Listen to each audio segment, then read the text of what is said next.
네, 여러분, 이번 장은요, 운동역학의 스포츠 적용입니다. 이번 장이 시험 문제에서 가장 빈번하게 출제 비율이 높은 장이라고 할 수 있겠습니다.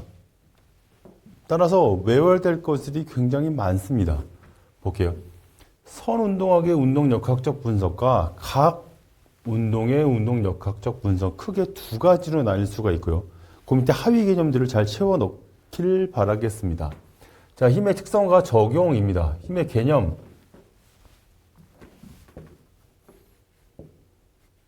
자, 힘의 개념은 무엇인가? 물체의 형태를 변형시키거나 운동 상태를 변화시키는 원인이다라고 할 수가 있어요. 개념 자체가. 아주 쉽게 설명하면 축구공을 발로 찼습니다. 이 축구공의 형태는 변형이 되죠.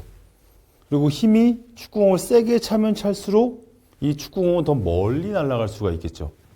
따라서 개념은 물체의 형태를 변형시키거나 운동의 상태를 변화시키는 원인, 따라서 벡터의 물리량을 가지고 있다. 단위는 뉴턴, 미터 또는 킬로그램 per 미터 per 세컨의 제곱이라고 이야기한다. 이 구성은 크기와 방향과 작용점이 있다는 거죠. 서두에 설명드린 것이 축구공을 세게 차면 찰수록 거리는 멀리 나간다는 것. 크기는 거리, 속도와 결정을 할 수 있다. 힘의 크기를 이야기하는 겁니다. 힘의 방향, 물체의 이동 방향을 결정을 할 수 있겠죠. 축구공을 동일하게 일직선으로 찼다고 하면 공은 일직선으로 날아가게 된다는 거죠. 작용점은 물체의 능률과 회전을 결정할 수 있다. 축구공을 정면으로 안 차고 옆으로 측면으로 이렇게 깎아친다면 볼은 이렇게 돌겠죠. 그것이 바로 힘의 특성과 작용이다라고 할 수 있습니다. 자, 힘의 종류 2020, 21, 22, 23, 24년도에 출제된 문제입니다. 첫 번째, 중력. 중력은 약 9.8m/s으로 되어 있다라는 것들을 외우고 있어야 된다고 말씀을 드렸습니다. 자, 첫 번째는 근력이에요. 근육이 수축하면서 장력이 발생되는 것을 근력이라고 우리는 알고 있습니다. 자, 등척성 수축과 등장성 수축, 등속성 수축 세 가지로 크게 나뉠 수가 있고요. 등척성 수축의 척은 이 꼴이라는 거예요. 다시 말해서 근육의 길이가 변화하지 않으면서 장력을 발생시키는 것이 등척성 운동입니다. 예를 들어서 철봉에 매달려 있기를 예를 들 수가 있다는 거죠. 철봉에 매달려 있는데 유관상 바깥으로 봤을 때는 아무 움직임이 없어. 그러나 나는 철봉에서 떨어지지 않기 위해 계속적으로 힘을 주고 있다라는 거죠. 이게 바로 등척성 수축의 예라고 할 수 있어요. 등장성 수축은 근육의 길이가 짧아지거나 길어지면서 장력을 발생시키는 것들이에요. 아령을 제가 이렇게 들었다고 하면 여기 상완 이두근은 수축이 된다는 거죠. 짧아진다는 거죠. 쇼트닝이 된다는 거죠. 그거의 보상작용으로 상완 삼두근은 길어진다라고 할 수가 있어요. 또 하나의 길어진다라는 표현은 제가 이렇게 들 수 있는 아령보다 훨씬 더 무거운 무게의 아령을 손에 쥔다라고 하면 이 팔은 점점점 각도는 내려갈 것이란 말이죠. 그러나 이것들을 다치지 않기 위해서 버티면서 내려간다라고 하면 근육의 길이가 길어지면서 장력이 발생되고 있다라고 이야기할 수 있다라는 겁니다. 등 속정 수축은 일반 상황에서 잘 벌어지지 않고 어떤 실험실 상황에서 어떤 운동 기구, 재활 기구를 통해서 잘 일어나는 이런 근육의 수축 방법입니다. 일정한 관절 과동 범위 내에서 일정한 속도로 근육을 수축하여 장력을 발생시킨다라고 해서 보통 재활 훈련에 많이 쓰이는 기구를, 도구를, 장비를 가지고 이러한 수축을 나타낼 수 있다라는 것들입니다. 자, 마찰력. 마찰력은 어떤 지면과 나가는 방향의 반대 방향이 마찰력이 일어나는 것이죠. 육상에서 준비 시작 달리기를 앞으로 빵 치고 나갔을 때 내가 몸을 앞으로 나갔지만 마찰력은 뒤로 향한다라는 것들. 다시 말해서 물체가 어떤 면에 접촉하여 운동을 할 때 운동 방향의 반대 방향으로 작용하여 나타나는 운동의 힘이 마찰력이고 이것이 바로 운동을 방해하는 힘이다라는 것들이. 자, 부력은 중력의 반대 개념이죠. 물속을 생각하시면 됩니다. 지면에 서 있을 때는 중력에 의해서 바닥에 우리가 붙어 있지만 물속에 들어간다면 중력의 반대인 부력에 의해서 몸은 중력의 반대 방향으로 뜨게 되는 거죠. 위로 뜨게 되는 것들이죠. 자, 항력은 유체 속에서 물체가 운동 반대 방향으로 작용하는 힘. 양력은 그의 반대예요. 유체 속에서 운동이 물체 방향의 수직으로 작용하는 힘이라는 거죠. 여기서 양력이 시험 문제에 굉장히 많이 나옵니다. 보통 2년에 한 번씩 나온다고 생각하시면 돼요. 가장 중요한 것은 베르누이의 원리예요. 아주 간단하게 설명을 드립니다. 자, 비행기를 예를 들었고요. 비행기의 날개를 예를 들었어요.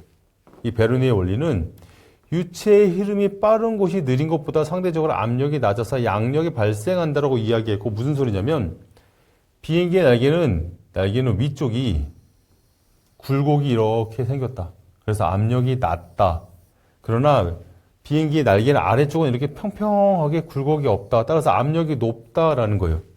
그래서 비행기가 이렇게 각도를 올리게 된다면, 위로 뜨게 된다라고 하면 압력이 낮은 비행기 굴곡된 부분보다 이 평평한 압력이 높은 방향에 의해서 압력을 위로 올려주기 때문에 비행기는 이렇게 뜨게 된다라는 게 바로 이 베르누이의 원리예요. 또 하나는 마그누스의 효과, 마그누스 이펙이라고 표현합니다. 보통 야구공이나 축구공에서 많이 쓰여요. 공을 회전시키는 걸 이야기합니다. 커브볼에 적용된 베르누이의 원리란 유체 속에서 회전하는 물체의 양력에 적용해서 경로가 휘어진다. 보세요. 야구공을 이렇게 던졌어요. 투수가.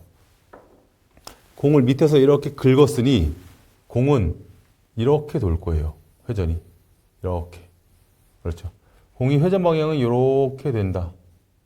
이때 공의 회전 진행 방향은 이렇게 휘어지니 압력이 증가하고 압력이 감소하는, 다시 말해서 압력이 높은 곳에서 낮은 곳 쪽으로 이렇게 휘면서 커브볼이 이루어진다.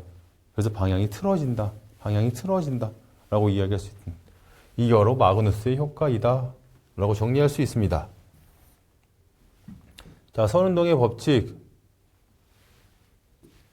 제1의 운동의 법칙, 2의 운동의 법칙, 3의 운동의 법칙, 뉴턴의 선운동 법칙입니다.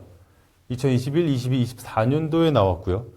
뉴턴의 선운동의 법칙 말고 각운동의 법칙 역시도 해마다 퐁당퐁당으로 시험 문제에 출제되고 있는 경향을 보이고 있습니다. 관성의 법칙, 제1의 운동의 법칙은 관성의 법칙이에요.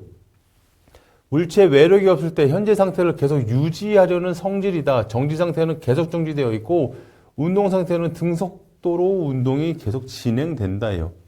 마치 예를 들면 버스에 손잡이를 잡고 버스에 서 있는데 버스가 급출발을 했어요. 붕. 그럼 몸은 뒤로 이렇게 제껴지겠죠. 그리고 손잡이를 잡고 이렇게 서 있는데 버스가 급정거를 끼익 했어요. 그런데 몸은 앞으로 끼익 쏠리게 된다는 거죠. 이게 바로 관성의 법칙.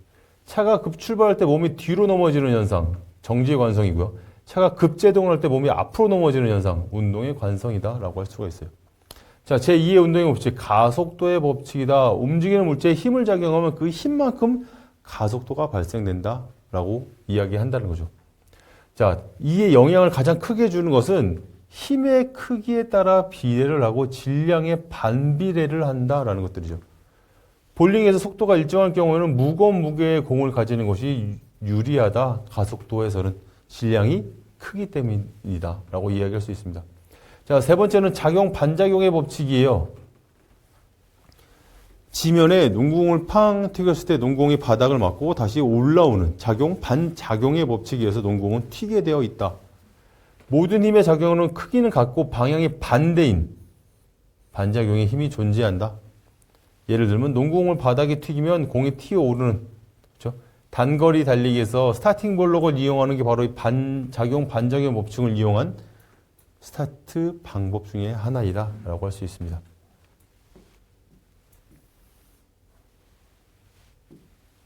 자, 선운동과 충격량이에요. 선운동, 물체가 가지고 있는 운동량으로 질량과 선속도의 곱으로 결정한다. 이것은 식을 외우셔야 돼요. 선운동은 질량 곱하기 속도이다. 질량의 속도가 클수록 물체의 운동량은 증가한다. 자, 충격량은 이 역시도 식을 외워야 돼요. 충격량은 힘 곱하기 작용 시간이다. 그렇죠? 이것들을 키워드를 외우면 시험 문제 푸는데 크게 문제가 없습니다. 다음에 탄성 충돌입니다. 탄성. 어떤 물체에 힘이 가해졌을 때 이게 충돌이죠. 변형된 물체가 원래 상태로 돌아가려는 성질이에요. 축구공을 발로 빵 찼을 때 축구공의 형태는 변형된다고 말씀드렸어요. 그리고 발을 떠나고 나오면 공은 다시 펴진다는 거예요. 원래 모양대로 돌아온다는 거죠. 이게 바로 탄성이죠. 탄성은 크게 완전 탄성 충돌, 불완전, 그리고 완전 비탄성 충돌로 크게 나눌 수가 있어요. 어렵지 않습니다. 완전 탄성 충돌은 당구를 예를 들으시면 돼요. 서 있는 당구공을 큐대로 빵 쳐서 당구공이 다음 공을 빵 밀고 움직이는 것, 나가는 것. 이게 바로 탄성 개수는 1이기 때문에 완전 탄성 충돌이에요. 자, 두 번째는 불완전 탄성 충돌. 물체가 변형되었다가 다시 복원된다고 말씀드렸어요. 축구공을 발로 빵 차면 축구공의 모양이 찌그러졌다가 다시 펴지면서 나가는 것들. 농구공을 바닥에 탕 튕겼을 때 바닥에 튕겼을 때 농구공은 찌그러들었다가 다시 펴지면서 위로 올라오는 습성. 골프공에서 클럽으로 골프공에 땅 쳤을 때 골프공이 찌그러지면서 앞으로 나가면서 다시 펴지는 성질을 가지고 있다. 이게 바로 불완전 탄성 충돌이다. 다음에 완전 비탄성 충돌은 바운드 되거나 펴지지가 않고 그냥 같이 합쳐서 붙어지는 거예요. 마치 양궁처럼. 활을 쐈는데 당 이렇게 박히는 거죠. 충돌된 물체가 충돌 후에 서로 분리되지 않을 때 완전 비탄성 충돌이다 이야기할 수 있다. 선운동 다음에 각운동의 운동 역학적 분석이다. 자, 모먼트라는 개념이 있어요. 물체를 회전시켜 각 운동량을 만드는 힘, 회전력과 돌림, 토크라고도 표현을 합니다. 회전하는 것이 토크라고 표현한다는 거죠. 토크의 크기는 힘의 크기와 모먼트함의 곱, 토크, 모먼트함 곱하기 F, 힘이다. 그렇죠? 모먼트암이라는 것은 힘의 작용선부터 회전축까지의 거리를 이야기한다. 모먼트암이 짧을수록 회전력은 커진다라는 거죠. 모먼트암이 길어질수록 회전력은 줄어든다. 마치 다이빙 선수가 다이빙 때에서 이렇게 점프해서 내려오는데 몸을 움츠렸다가 물속에 들어가기 직전에 몸을 쫙 펴서 모먼텀을 길게 만들면서 힘을, 속도를 줄이는 역할을 한다는 것과 비슷한 개념이다라고 보시면 돼요. 그렇죠. 여기서 이어서 설명할 수 있습니다. 관성 모먼텀 회전 관성이라고 합니다. 회전 중 외부에서 힘이 작용하지 않는 한 그 상태를 지속적으로 하려는 성질을 가지고 있고 관성 모먼트는 질량 곱하기 회전 반경이다. 이 세 개를 볼게요. 물체의 질량이 클수록 회전 관성은 당연히 클 수밖에 없겠죠. 그리고 질량의 분포가 멀수록 회전 관성은 클 수밖에 없어요. 질량의 분포들이 이렇게 길게 많이 늘어져 있다면 당연히 회전 관성은 클 수밖에 없다. 관성 모먼트가 클수록 각 속도가 작아진다. 자, 예를 다이빙으로 들었어요, 제가. 공중 회전 시에 몸을 구부린 터크 자세는 관성 모먼트를 감소시키는 거예요. 감소시키는 거죠. 그리고 물속에 들어가기 전에 몸을 쫙 피는 것들은 공중 회전 시 몸을 편 상태는 바로 관성 모먼트를 증가시키기 위함이다. 그렇죠.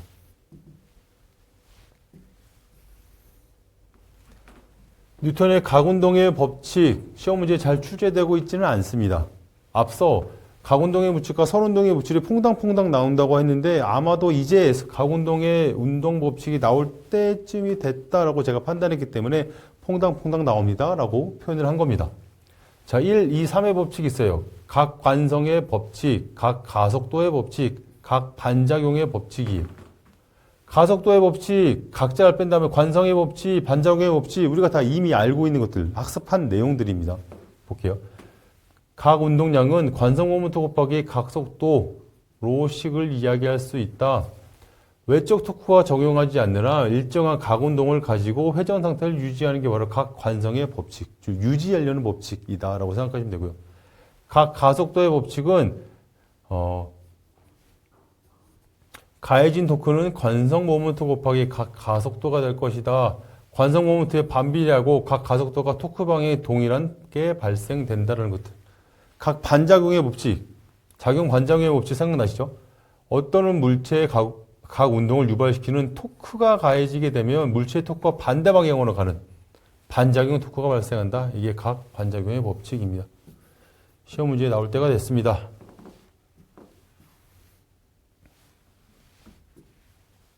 각 운동량과 회전 충격량, 이 역시도 식을 외울 수밖에 없습니다. 좀 어렵지만 관성 모먼트 곱하기 각 속도가 바로 각 운동량이다.